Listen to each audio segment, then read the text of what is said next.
오늘 함께 나눌 하나님 말씀은 전도서 12장 9절에서 14절 말씀입니다.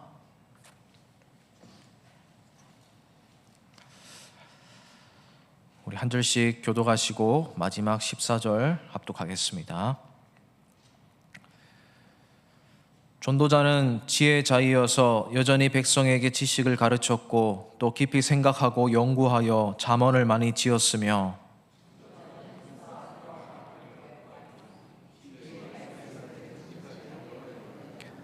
지혜자들의 말씀들은 찌르는 채찍들 같고 회중의 스승들의 말씀들은 잘 박힌 목 같으니 다 한 목자가 주신 바이니라.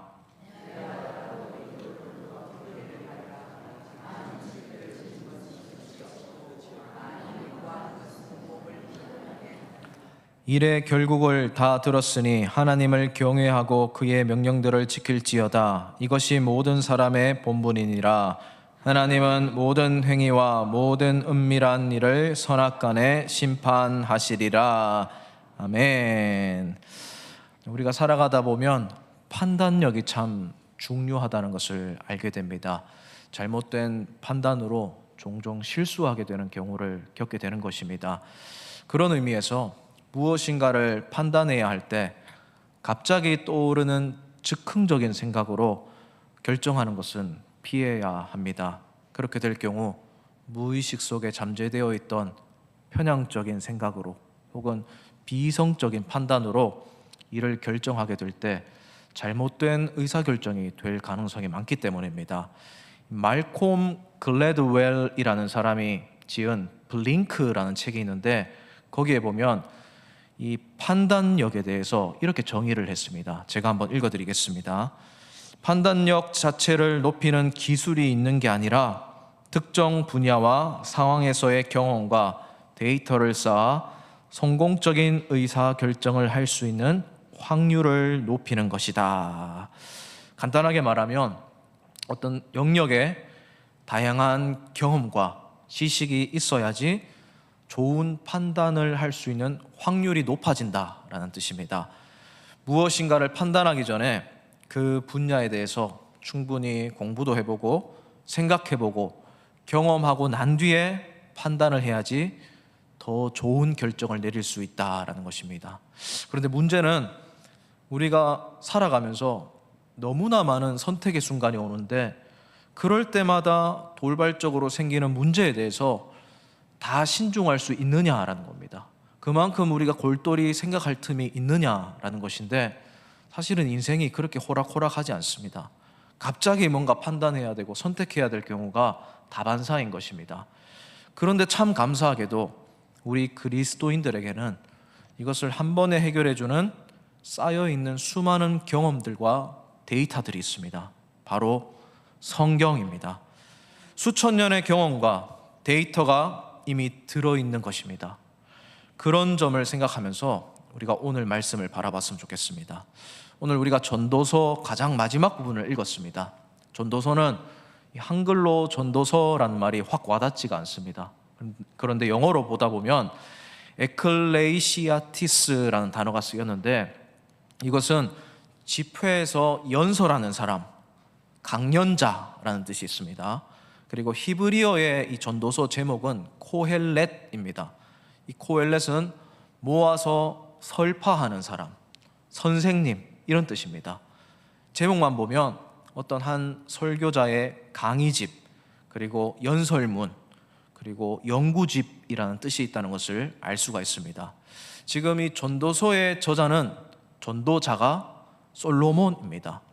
솔로몬이 왕궁에서 살면서 혹은 인생을 살아가면서 자신의 후배들에게 혹은 나라의 백성들에게 또 그 왕궁에 사는 동료들에게 해주고 싶었던 지혜를 모아놓은 모음집이라고 보시면 되겠습니다. 여러분, 솔로몬이 살아가면서 참 별의별 상황 다 경험했습니다. 요즘 말로 하면 좋은 일도 있었고 나쁜 일도 있었고 고점을 찍기도 했고 저점을 찍기도 했고 또 첩의 아들로 태어나서 형제들과 치열하게 경쟁을 하면서 결국 왕의 자리에까지 오르기도 했고 정말 많은 사람들을 만났고 파란만장한 인생을 살았기 때문에 우리의 마음에 와닿고 콕콕 찌르는 말씀들이 참 많이 있는 것이 전도서입니다. 그런 지혜들이 녹아져 있다라고 생각하면서 늘 전도서를 좀 가까이 해보셨으면 좋겠습니다. 우리가 이런 점들을 생각하면서 오늘 9절, 10절 말씀을 다시 한번 읽어보면 좋겠습니다. 자, 9절, 10절 말씀입니다. 전도자는 지혜자이어서 여전히 백성에게 지식을 가르쳤고 또 깊이 생각하고 연구하여 잠언을 많이 지었으며 전도자는 힘써 아름다운 말들을 구하였나니 진리의 말씀들을 정직하게 기록하였느니라. 아멘. 이 전도자가 솔로몬 자신이 지혜의 말씀들을 지금까지 가르쳤다 이렇게 말씀하고 있습니다. 그게 자신의 역할이었다라고 말씀하고 있는 겁니다. 전도자가 과연 이런 지식의 말씀들, 지혜의 말씀들을 어디서 습득했을까요? 어떻게 얻게 되었을까요? 그 사실도 오늘 9절에서 말씀하고 있습니다. 9절에 보면 깊이 생각하고 연구하여 잠언을 많이 지었다라고 말씀하고 있습니다. 여기서 지었다라는 말은 창작해내다라는 뜻이 아니라 원어적으로 보면 자료를 모으고 정리하고 편집했다라는 뜻이 있습니다. 여러분, 여기에서 우리가 오늘 본문을 통해 세상을 살아갈 수 있는 귀한 교훈을 한 가지 얻을 수 있습니다. 제대로 된 판단을 하면서 살아갈 수 있는 비법이 여기에 숨겨져 있습니다. 그것은 첫 번째로 힘써 아름다운 말들을 구하면서 살아야 된다라는 것입니다. 우리 한번 다 같이 한번 큰 소리로 한번 따라해 보도록 하겠습니다. 힘써 아름다운 말들을 구하라. 네, 그렇습니다. 여러분, 신앙 생활이라는 것이 힘써 아름다운 말들을 구하면서 살아가야 되는 것입니다.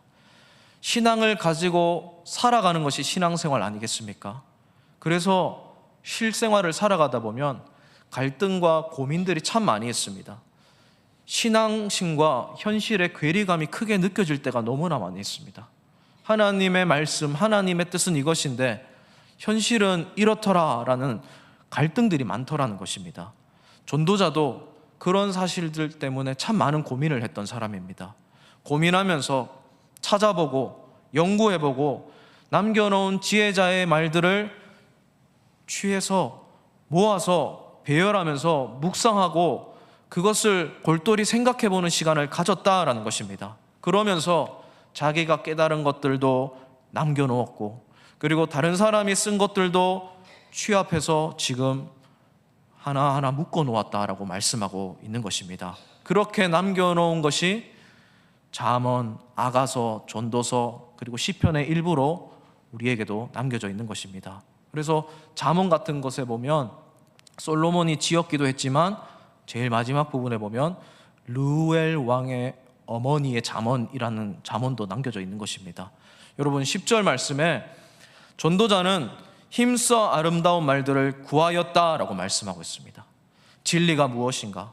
이럴 때는 어떻게 살아야 되는가? 하나님의 마음이 무엇인가? 하나님 앞에서 어떻게 살아가야 되는 것인가? 이런 일들에 대해서 골똘히 생각해보면서 고민하면서 구하면서 살았다는 겁니다. 갈등하면서 진리를 찾아 나섰다는 겁니다. 여러분, 우리가 이런 자세로 살아가야 됩니다. 궁금할 때, 힘들 때, 갈등이 있을 때 힘써 아름다운 말들을 구하면서 살아가야 되는 것입니다. 이 전도자는 그런 아름다운 것들을 힘써서 구했습니다. 거기서 좋은 말씀들, 깨달은 말씀들, 발견한 말씀들, 은혜 받은 말씀들 하나하나 묵상하면서 남겨놓았다는 겁니다. 그런데 오늘 본문에 보면 독특한 표현이 한 가지가 있습니다. 그냥 힘써 아름다운 말들을 구했다라고 하지 않고 뒷부분에 보면 정직하게 그 말씀들을 기록하였다라고 말씀하고 있습니다. 정직하게. 여러분, 생각해 보십시오. 솔로몬이 자료들을 모으다 보면 아마 빼고 싶은 말씀도 있었을 것입니다. 수위가 높은 말씀들, 시대에 맞지 않는 말씀들, 조금 어렵고 거부감이 드는 말씀들도 있었을 것입니다. 그런데 솔로몬은 자기가 스스로 그것을 판단하지 않았습니다. 정직하게 다 기록했다고 말씀하고 있습니다. 여러분, 우리가 말씀을 대할 때 이 정직하게라는 말을 기억해야 됩니다. 우리도 성경 말씀을 대하다 보면 묵상하고 큐티하다 보면 듣기 좋은 말씀도 있지만 듣기 싫은 말씀도 때로는 나오는 것입니다. 나한테 하는 말씀도 있지만 다른 사람이 들어야 되는 말씀처럼 들릴 법한 말씀도 있다는 겁니다. 그리고 달고 오묘하고 참 맛있게 느껴지는 말씀도 있지만 뭔가 쓰디쓴, 받아들이기 싫은, 납득하기 어려운, 머리로 이해 안 되는 말씀들도 있더라는 겁니다. 그런데 그런 모든 것들을 하나님의 말씀이기 때문에, 정직하게 다 기록되었기 때문에, 하나님이 나한테 이거를 알리기를 원하시는구나, 내가 이것을 깨닫기를 원하시는구나, 더 가하거나 감하지 않고 다 받아들여야 되는 것입니다. 사랑하는 우리 세관교회 성도님 여러분, 정직하게 기록된 말씀, 정직하게 순종하고 받아들일 줄 아는 우리가 되기를 먼저 주님의 이름으로 진심으로 축복을 드립니다. 또 여기에서 알 수 있는 한 가지 사실은 뭐냐면, 하나님의 말씀을 알아가는 것이 후천적인 노력의 결과다라는 것입니다. 여러분, 오늘 말씀을 보십시오. 솔로몬이 그냥 지혜로운 말씀들을 남겨놓은 지혜로운 왕이 된 것이 아닙니다. 선천적인 천재가 아니었습니다. 물론 하나님이 솔로몬에게 주신 은사와 재능이 있습니다. 그런데 후천적으로 엄청난 노력을 했다는 것도 알 수가 있는 겁니다. 평생 힘써서 정직하게 말씀들을 가까이 하고 묵상하고 연구해서 알아가기를 힘썼던 사람이었다는 사실을 알 수가 있는 겁니다. 바른 판단을 하기 위해서 수많은 경험을 하고 많은 데이터를 모았던 주인공이 바로 전도자 솔로몬이었다는 것입니다. 이 말씀은 오늘 우리에게 큰 교훈이 됩니다. 여러분, 우리가 하나님을 알아가면서 신앙생활하면서 교회를 다니면서 너무 여기에 익숙해져 있다 보면 더 이상 다른 차원의 경지의 것을 바라지 않게 됩니다. 그냥 늘 그 상태로 여기에 그냥 익숙해져서 신앙생활하게 됩니다. 그런데 우리는 후천적으로 계속 노력을 해야지 더 많은 것들을 깨달을 수 있는 존재라는 것을 기억해야 됩니다. 기본적인 것들도 있습니다. 주일 예배 기본적인 것입니다. 그런데 거기에 익숙해졌으면, 거기에서 은혜를 체험했으면 더 나아가야 되는 것입니다. 주일 예배도 드리지만 수요 예배도 드려보고, 성경 공부도 참석해보고, 목장 모임도 해보고, 통독도 해보고, 또 어떨 때는 필사도 해보고, 선교 현장에 나가서 치열하게 살아도 보고, 이런 모습 저런 모습으로 봉사도 해보고, 그러면서 두드리고 찾고 구해야지 우리에게 얻어지는 경지가 있다는 것입니다. 천국은, 하나님의 나라는 침노하는 자의 것이라는 것을 기억하면서 끊임없이 하나님의 말씀도 노력하면서 얻기를 소원하고 살아가야 된다는 것입니다. 사랑하는 우리 세관교회 성도님 여러분, 우리도 이 전도자처럼, 이 지혜자 솔로몬처럼 힘써 아름다운 말들을 구하며 살아가는 우리 모두가 되기를 진심으로 주님의 이름으로 다시 한번 축복을 드립니다. 오늘 말씀이 교훈하는 두 번째는 말씀으로 인도를 받아야 된다라는 사실입니다. 우리 또 이것도 따라 해보면 좋겠습니다. 말씀의 인도를 받읍시다. 그렇습니다. 여러분, 11절 말씀을 보시길 바랍니다. 11절 말씀 제가 읽어드리겠습니다. 지혜자들의 말씀들은 찌르는 채찍들 같고 회중의 스승들의 말씀들은 잘 박힌 못 같으니 다한 목자가 주신 바이니라. 아멘. 여기서 말씀들을 두 가지에 비유하고 있습니다. 첫 번째는 찌르는 채찍, 두 번째는 잘 박힌 못과 같다라고 하고 있습니다. 찌르는 채찍, 이것은 당시에 생업과 관련된 용어입니다. 이 목동들이 양을 칠 때 필요했던 것이 두 가지가 있었습니다. 바로 지팡이와 막대기입니다. 지팡이는 방향을 지시할 때, 땅을 짚을 때, 혹은 물을 건너기 위해서 수위를 측정할 때 사용되었던 그런 용도로 사용되었던 도구입니다. 그런데 지팡이 말고 목동들이 꼭 허리춤에 막대기를 한 가지 차고 있습니다. 이것은 호신용입니다. 그래서 끝에는 채찍이 달려있는 경우가 많았습니다. 날카로운 채찍이 달려있는 막대기가 많았는데 이것은 대부분 위험한 짐승을 내쫓는 용도로 사용되었던 도구입니다. 그런데 이것을 가끔씩 자기가 데리고 있는 양들을 위해서 쓸 때가 있었습니다. 언제냐면 워워 하면서 이렇게 몰아가는데 말을 꼭 안 듣는 양이 생기더라는 겁니다. 다른 데로 가버리는 양들을 탁 지시할 때 채찍으로 톡톡 때립니다. 그러면 양들이 깜짝 놀라서 다시 엉뚱한 길로 가다가 무리에 다시 합류를 합니다. 그러면서 제 길을 찾아서 바른 길로 걸어가게 되는 겁니다. 이런 용도로, 정신이 번쩍 들게 하는 용도로 사용되었던 것이 막대기 끝에 달린 채찍이었습니다. 여러분, 말씀이 이런 역할을 해준다는 겁니다. 하나님의 말씀이 우리들을 찌르는 채찍과 같을 때가 있습니다. 생각해 보십시오. 우리가 바른 길로 가지 않고 세상의 풍습을 따라갈 때가 얼마나 많이 있었습니까? 순간 방심하다가 어느 순간 돌아보면 너무 교회와 멀어졌던 순간이 얼마나 많이 있었습니까? 방황하고 있고 판단력이 흐려져서 엉뚱한 선택을 할 때가 참 많이 있었습니다. 그럴 때 말씀이 영혼의 채찍과 같은 역할을 해주는 것입니다. 말씀이 채찍처럼, 송곳처럼 파고들어서 우리를 아프게 하는 것 같습니다. 그런데 그 아픈 것이 오히려 나를 살리는 아픔입니다. 아, 내가 죄인이구나. 하나님이 이것을 원하지 않으셨구나. 내가 너무 바쁘다고 나도 정신없이 살아가다 보니 하나님을 경외하는 것을 잊어버렸구나. 욕심이 앞섰구나. 내 생각이 앞섰구나. 하나님을 놓쳤구나. 그러면서 깨닫게 되면서 다시 제 길로 돌아올 때가 참 많이 있었던 우리였습니다. 그럴 때 말씀이 나를 찌르는 채찍과 같다고 하는 것입니다. 눈물이 나고 마음이 아프고 후회가 되지만 다시 주님 품으로 돌아오는 계기가 되는 것입니다.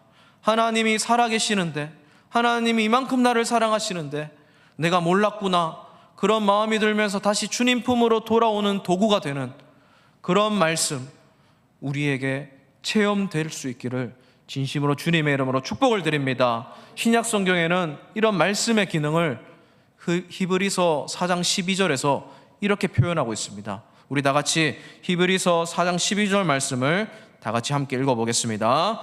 하나님의 말씀은 살아있고 활력이 있어 좌우의 날선 어떤 곰보다도 예리하여 혼과 영과 및 관절과 골수를 찔러 쪼개기까지 하며 또 마음의 생각과 뜻을 판단하나니. 아멘. 판단의 기준이 철저히 말씀이 되는 것입니다. 말씀을 통해서 찔림을 받습니다. 고통을 주기 위한 것이 아니라 바른 길로 인도하기 위한, 바른 판단을 하게 하기 위한 해결책이 되는 것입니다. 그리고 오늘 말씀은 말씀의 또 다른 기능을 소개하고 있습니다. 11절 뒷부분에 잘 박힌 목과 같다라고 소개하고 있습니다. 이것도 유목 생활을 배경으로 한 용어입니다. 여러분, 우리는 지금 양을 볼 때 동물원 안에서 보거나 아니면 드넓은 초원 목장 안에서 보기 때문에 양이 하얗고 예쁘고 행복하게 살아가는 것 같지만, 이때 당시 팔레스타인 지역에서는요, 양은 그런 고상한 동물이 아니었습니다. 철저하게 논밭을, 들판을 뒹굴어야 되는, 흙바닥을 뒹굴어야 되는 좀 더러운 동물이었습니다. 왜냐하면 푸른 초장이 충분하지 않았기 때문입니다. 특별히 건기가 되면 양들이 한 곳에서 풀을 뜯어 먹는 것이 아니라 계속 이동을 하면서 먼 곳까지 가야지 먹을 것을 구해야 되는 그런 형편이었습니다. 그래서 목동들도 정기적으로 장소를 옮겨 다녔습니다. 그럴 때 꼭 필요했던 것이 장막이었습니다. 텐트였습니다. 그래서 목동들은 옮겨 다니는 곳마다 임시적인 초소이기도 하지만 튼튼하게 지어야 했습니다. 바람에 날려가면 안 되기 때문입니다. 비바람이 불 때 그 안에서 보호받아야 되기 때문입니다. 텐트를 튼튼하게 찌기 위해서 꼭 필요했던 것이 말뚝, 못이었습니다. 못을 잘 쳐야 되는 겁니다. 못을 깊이 박아야 되는 겁니다. 그럴 때 목동들이 보호를 받는 것입니다. 여러분, 이 말뚝, 못, 말씀의 기능입니다. 이 세상, 풍파가 많은 세상을 살아갈 때 우리에게 말씀이 이런 기능을 해주는 것입니다. 말씀이 우리에게 잘 박힌 못과 같이 우리를 보호해주는 역할을 하는 것입니다. 어떤 바람이 불어도, 어떤 유혹이 우리에게 닥쳐도 우리를 흔들리지 않게 딱 버티게 해주는 가장 귀한 것이 말씀이라고 말씀하고 있습니다. 세상이 강해서 무너지고 넘어지는 것이 아닙니다. 그 유혹이 강력해서 그 유혹이 우리 눈을 부시게 해서 넘어지는 것이 아닙니다. 오히려 나에게 잘 박혀있는 말씀이 없기 때문에 작은 바람만 흔들려도 내 텐트가 무너지는 것입니다. 그래서 우리는 말씀으로 못을 잘 박은 인생을 살아야 되는 것입니다. 여러분, 못이 깊게 박히려면 어떻게 해야 되겠습니까? 한 번에 큰 힘을 주어서 한 번에 못을 잘 박는 사람은 없습니다. 못이 잘 박히려면 계속 같은 강도로 두드려야 됩니다. 계속 두드려야 됩니다. 같은 강도로 같은 위치에 꾸준하게 두드려야 되는 것입니다. 여러분, 말씀이 잘 박힌 못이 되려면 우리가 꾸준해야 하는 것입니다. 말씀으로 꾸준하게 박아야지 힘이 분산되지 않으면서 집중되면서 못도 구부러뜨리지 않으면서 끝까지 잘 박히는 것입니다. 말씀을 계속 들어야 되고 말씀을 계속 봐야 되고 연구해야 되고 솔로몬이 한 것처럼 말씀을 가까이 하는 것이 말씀이 잘 박히게 하는 것이라는 것을 우리가 기억해야 되는 것입니다. 조금 오래되고 진부한 표현을 하나 쓰겠습니다. 말씀을 씹고 맛보고 뜯고 즐기면서 살아가야 되는 것입니다. 보고 또 보고 해야 되는 것입니다. 말씀의 못을 잘 받고 살아갈 때 우리가 흔들리지 않게 되는 것입니다. 그런데 그 다음 구절도 굉장히 흥미롭습니다. 12절 말씀에 보면 이렇게 말씀하고 있습니다. 내 아들아, 또 이것들로부터 경계를 받으라. 많은 책들을 짓는 것은 끝이 없고 많이 공부하는 것은 몸을 피곤하게 하느니라. 아멘. 이 구절을 학생들한테 설교하면 굉장히 좋아합니다. 공부할 때 너무 피곤한 게 바로 이거야 라고 하면서 공부를 좀 안 하려고 하는데, 혹시 가정에서 우리 자녀들이 이 구절 가지고 공부 덜 하려고 할 때 꼭 설명해 주시길 바랍니다. 문맥을 통해서 봐야 된다는 것을 꼭 말씀해 주시기 바랍니다. 지금 이것들로 경계를 받으라 라고 말씀하고 있습니다. 말씀을 통해서 인도를 받으라 라는 것입니다. 말씀을 잘 박힌 못과 같이 삼아라는 것입니다. 말씀을 채찍처럼 삼으라는 것입니다. 그리고 뒤에 구절은 솔로몬이 이미 많이 해봤던 것을 말하는 겁니다. 책도 많이 보고 연구도 많이 해보고 여러 지혜서들을 취합해서 배열도 해보고 이렇게 만들어 봤는데 그 중에서 제일 좋은 것이 말씀이더라 라는 말씀입니다. 말씀만큼 흔들림 없이 변함없는 것이 없더라는 겁니다. 여러분, 솔로몬이 얼마나 많은 서적들, 구전들을 연구했겠습니까? 그런데 그런 것들이 다 변해가는 겁니다. 절대적인 진리는 없는 것입니다. 저도 이런 부분을 요즘에 많이 느낍니다. 여러분, 제가 컴퓨터로 이렇게 설교를 하지 않습니까? 이렇게 왜 하겠습니까? 뭔가 제가 산 컴퓨터 자랑하려고 하는 게 아닙니다. 이게 각도가 이렇게 되면 더 잘 보이기 때문에 그렇습니다. 제가 노안이 찾아와서 이걸 통해서 밝기도 조절하면서 잘 보려고 이걸 사용하는 겁니다. 여러분, 그러다 보니까 요즘에 한 40대 중반이 넘어가면 다들 건강에 신경을 씁니다. 우리 여기 계신 성도님들은 아마 더 신경을 쓸 것입니다. 건강에 관련돼서 생각하다 보면 얼마나 들을 수 있는 정보들이 많이 있습니까? 여기 TV 틀면 이게 좋다고 하고, 또 저기 TV 틀면 여기서 좋다고 한 거 저기서 팔고 있고. 그런데 신기하게 며칠 전에 이게 좋다고 했다가 또 며칠 뒤가 되면 그게 안 좋다고 다시 나오고 또 새로운 게 나와요. 이런 식으로 계속 건강에 관련된 정보들이 바뀌어요. 그래서 제가 최근에만 유행하고 있는 이 건강 보조식품 명칭을 좀 찾아봤어요. 제가 찾아보니까 이런 용어들이 있습니다. 혹시 들어보셨는지 모르겠습니다. 아르기닌, 타우린, 마그네슘, 오메가3, 시트룰린, 크레아틴. 무슨 말인지 하나도 모르겠잖아요. 이것만 먹어도 밥 안 먹어도 될 것 같아요. 그런데 이런 거 아무리 먹어도, 아무리 이게 좋다고 해도 또 바뀝니다. 또 다른 게 생겨나요. 내가 듣고 연구해서 이거 찾아보고 저런 소식 들어봤지만 결국 언젠가 변해가고 또 이것들도 사라지더라는 겁니다. 솔로몬이 이런 걸 깨달은 거예요. 그래서 세상에서 가장 변함없고 결국 우리를 피곤치 않게 하고 우리를 살아나게 하고 변함없이 내 곁을 지켜주는 잘 박힌 못과 같은 나를 바른 길로 인도하는 것은 하나님의 말씀밖에 없으니까 말씀의 인도함을 받으라라고 말씀하고 있는 것입니다. 사랑하는 우리 성도님 여러분, 솔로몬이 말씀을 통해서 이것을 깨달았습니다. 하나님이 변함없이 우리를 사랑하는구나. 하나님이 우리를 너무나 사랑해서 이런 메시지들을 우리에게 남겨놓으셨구나. 나도 이것을 잘 기록해야지, 정직하게 기록하고 정직하게 앞으로 묵상해야지 라는 강령과 연설과 연구 결과가 전도서에 다 들어있다는 것입니다. 사랑하는 우리 성도님 여러분, 말씀의 인도를 잘 받으면 우리에게 채찍이 되고 잘 박힌 목과 같이 되어서 나를 영원히 지켜준다는 사실을 꼭 기억하면서 살아가는 우리 모두가 되기를 다시 한번 주님의 이름으로 축복을 드립니다. 그래서 이 전도서의 결론이 이것입니다. 13절이 결론입니다. 우리 다 같이 힘차게 13절 말씀을 같이 읽어보겠습니다. 일의 결국을 다 들었으니 하나님을 경외하고 그의 명령들을 지킬지어다. 이것이 사람의 본분이니라. 아멘. 이게 성경의 결론이자 전도서의 결론입니다. 하나님을 경외하라. 하나님의 명령을 지켜라. 이것이 결국 사람의 목적이다라는 겁니다. 이것이 온 성경의 결론입니다. 창세기부터 요한계시록까지의 결론이요, 하나님이 우리에게 말씀해 주고자 하는 결론입니다. 전도자가 모든 것을 다 연구하고 묵상하면서 내린 결론이 바로 이것입니다. 하나님을 경외하라. 여러분, 하나님을 경외하는 이유가 무엇입니까? 사람의 본분이니라 라고 말씀하고 있습니다. 사람의 창조된 목적 자체가 이것이라는 겁니다. 하나님 경외하도록 만들어졌다는 겁니다. 이것을 위해서 살아가야 된다는 겁니다. 사랑하는 우리 성도님 여러분, 하나님을 경외하는 것이 우리의 본분임을 기억하시길 바랍니다. 그럼 하나님을 경외하는 것이 무엇입니까?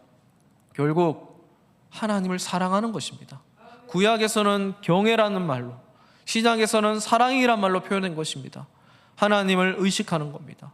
하나님을 생각하는 것입니다. 하나님을 찾아가는 것입니다. 사랑하기 때문에. 그래서 하나님이 행하신 일도 사랑하고 하나님이 남겨놓으신 것도 사랑하는 것, 즉 하나님의 말씀을 사랑하면서 살아가는 것, 그것이 하나님을 경외하는 것이라는 것을 꼭 기억하시길 바랍니다. 여러분, 우리가 사랑해야 될 것은 원수만이 아닙니다. 이웃만이 아닙니다. 하나님 말씀도 사랑하면서 살아가야 되는 것입니다. 사랑이 무엇입니까? 생각나고 보고 또 봐도 지겹지 않고 계속 찾아가고 궁금해하고, 그게 바로 사랑 아니겠습니까? 그래서 솔로몬이 지금 9절과 10절 그리고 마지막 부분에서 결론을 이렇게 내는 겁니다. 내가 또 찾아보고 다 모아보고 정직하게 기록도 해보니까 이것만이 정답이더라라고 말씀하는 것이 율법적으로 짐을 지우기 위해서 이렇게 말하는 것이 아닙니다. 계속 사랑하니까 이렇게 되는 것입니다. 여러분, 하나님의 말씀이 나에게 채찍 같을 때 그것이 아프지 않는 이유는 말씀을 사랑하고 있기 때문입니다.